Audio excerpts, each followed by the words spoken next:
it's Ukulele Saz. Welcome back to part 2 of Sleigh Ride. If you're here, you're definitely up for a challenge.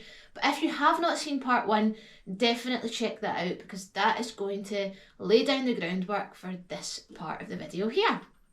If you like this video, let me know what you like about it. Press that like button, leave me a little comment. You can subscribe to my YouTube channel so that you're up to date on all of my videos whenever I release a new one.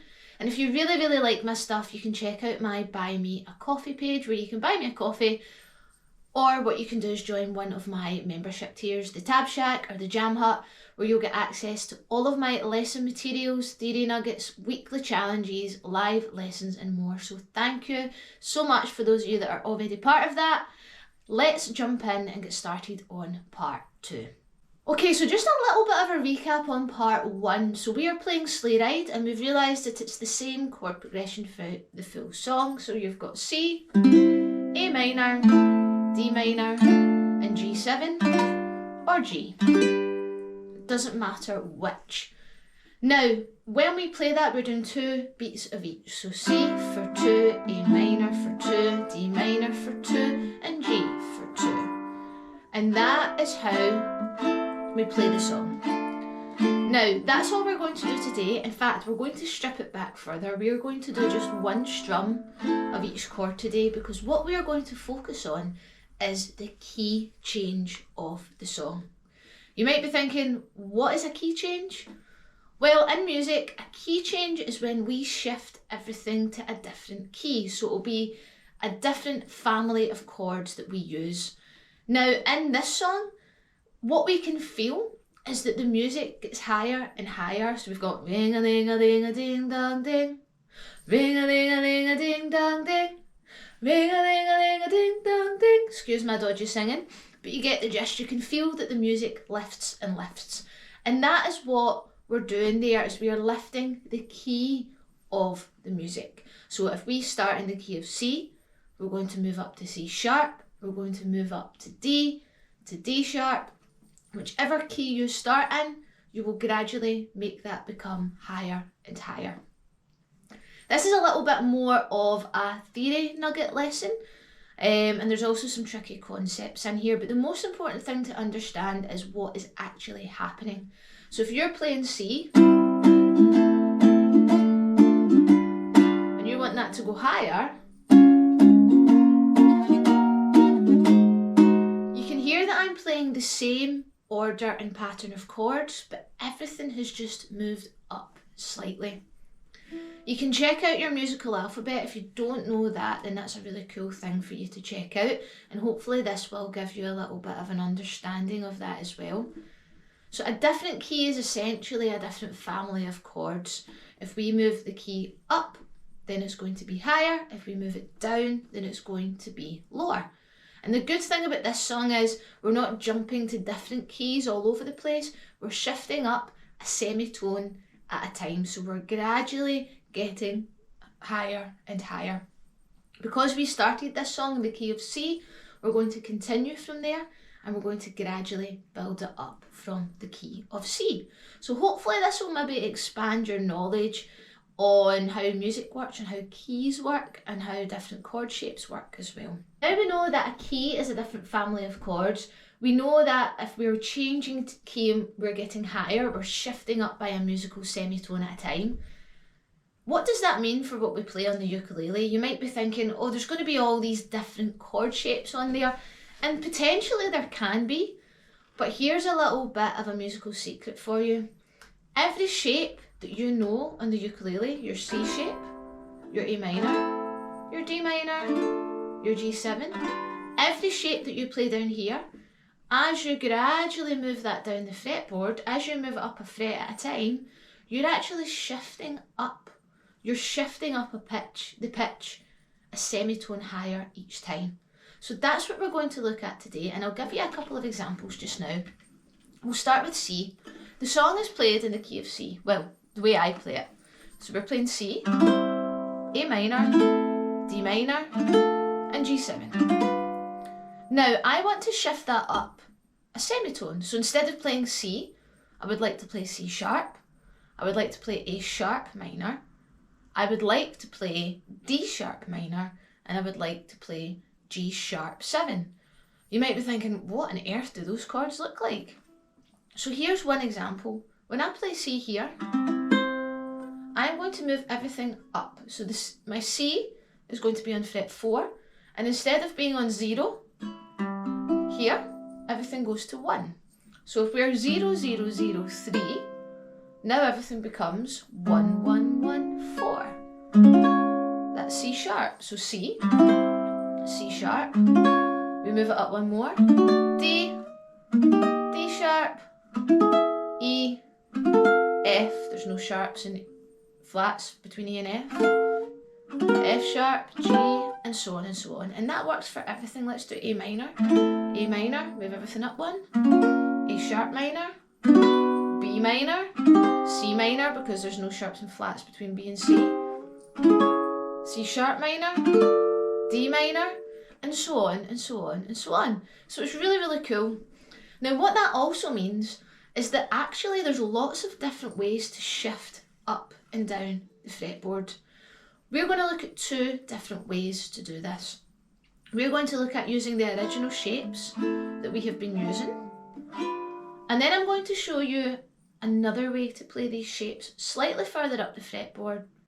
That just allows you to try something a little bit different. But please know that these aren't the only options. These are just options that I think are the easiest to shift keys in this song. And as I said, the most important thing that I would like you to take from this video is an understanding that as you move higher up the fretboard, you're shifting pitch, you're gradually getting higher, and that you can use the same shape, you just move them up 1 fret at a time. So once you've learned the shapes in one position, you don't have to learn a whole set of new shapes. You simply just use those same shapes and move the same shapes up the fretboard, and that will make it higher. Let's have a look at the first option. So we're going to take our original shapes. So I'm going to use my pinky for C.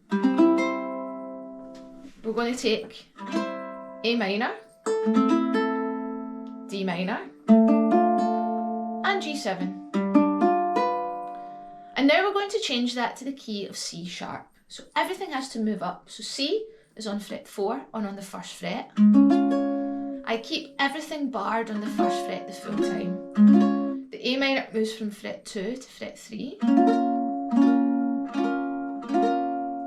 I then play a D minor shape from here. Now I will have to use different fingers than what I'm used to.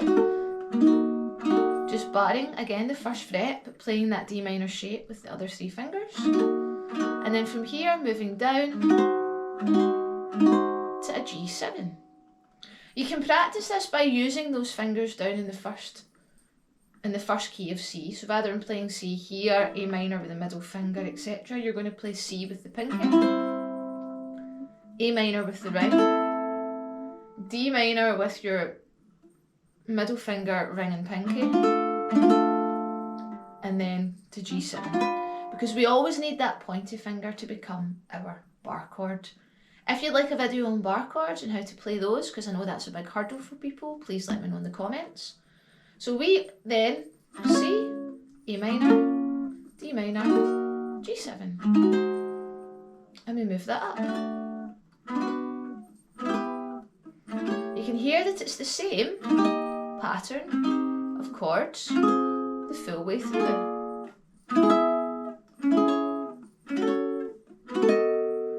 So we go from C, A minor, D minor, G7, C, A minor, D minor, G7, to C sharp, A sharp minor, D sharp minor, G sharp 7, C sharp, A sharp minor, D sharp minor, G sharp 7, and then we move up again, D, B minor, E minor, G sharp, A7, D, B minor, E minor, A7. So as you can see, the shapes are still the same, but everything's just getting slightly higher. So even though we're playing different chords, we're still playing the same shapes.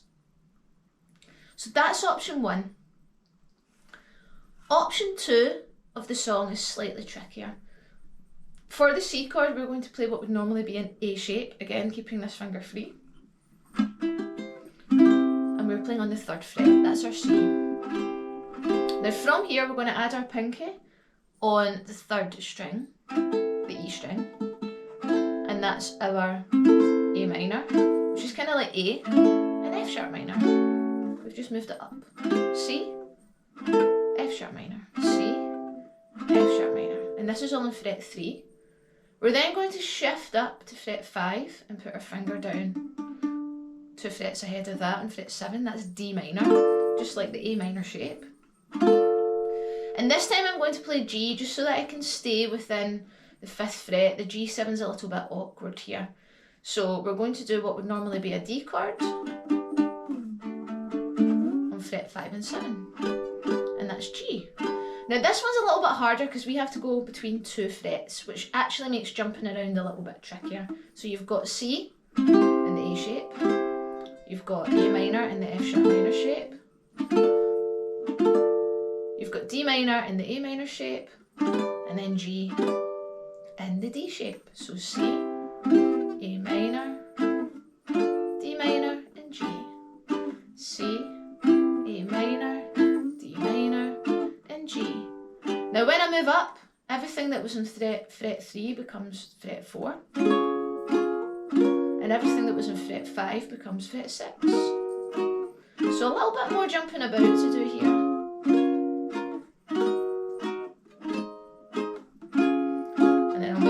This time I'll be on frets 5 and 7. 5. Same shapes.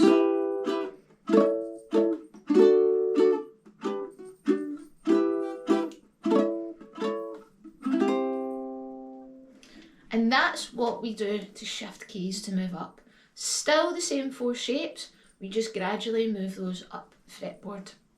The challenge of that is definitely the fact that you're having to use bar chords, and I know bar chords can be a little bit of a barrier for people, but I do think that once you kind of overcome that hurdle, bar chords open up a whole new variety of ways that you can play chords.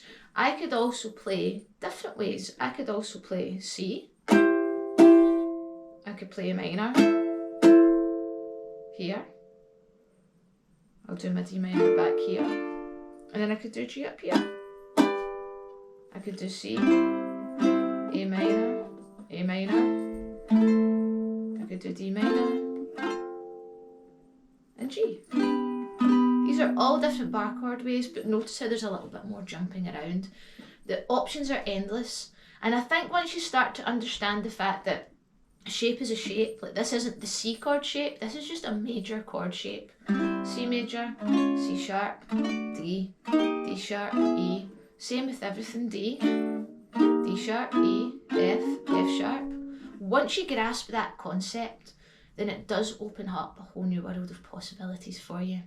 Now I'm going to do a little bit of a play along, and I'm going to use the first example of chords because that might be a little bit easier for you to get your head around, especially when moving up the bars, and I'm going to play really slowly.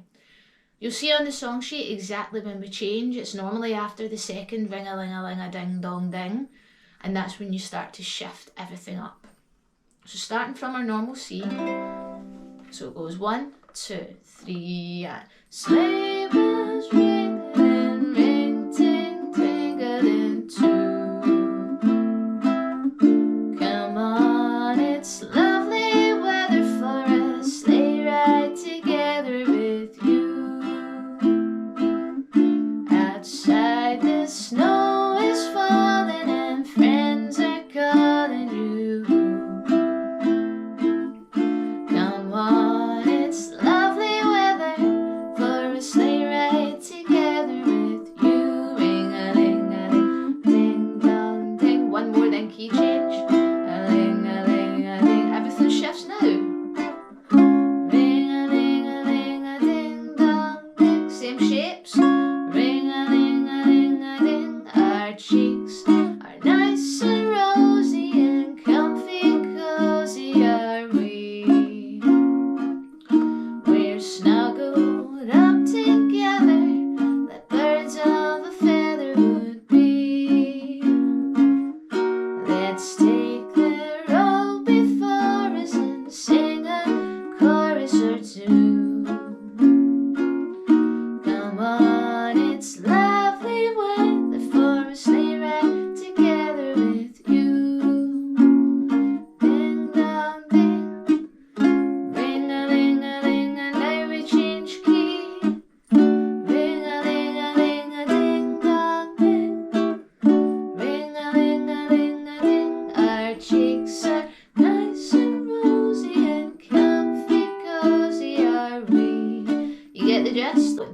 that is the key changes of Sleigh Ride. I'm not going to pretend that it's easy because it's certainly not. Bar chords are tricky. You're having to really utilise these fingers while barring with this finger, and I know that is incredibly difficult for some people, especially kind of at the beginning of your journey. But once you've gotten used to that bar chord shape and you're used to the muscle memory of being able to move around these fingers with some strength, then it will be a lot easier for you and open up a world of options. And it also means that when you're playing different songs and someone says, oh, we don't play this in G, we play this in A. So that you'll be like, okay, G, A minor. Well, I know that's in A, so I'm going to move up to, okay, that's fine. If you just play it there, you can do the same shapes. You just move up and down the fretboard a little bit more. I know I make that sound like it's easy, I know it's not. I will do videos in this if people would like me to, and then I can explain this in a bit more detail. But I think this is a really good song for you to really grasp the concept of a key change and shifting everything up higher and higher. So I hope you found this helpful, and if you have, let me know what it is that you found helpful about it. Thank you so much for watching this video. Don't forget to leave me a comment. Check out my Buy Me a Coffee page for all of the in-depth lesson materials on this and the explanations behind it all. And I will see you the next time.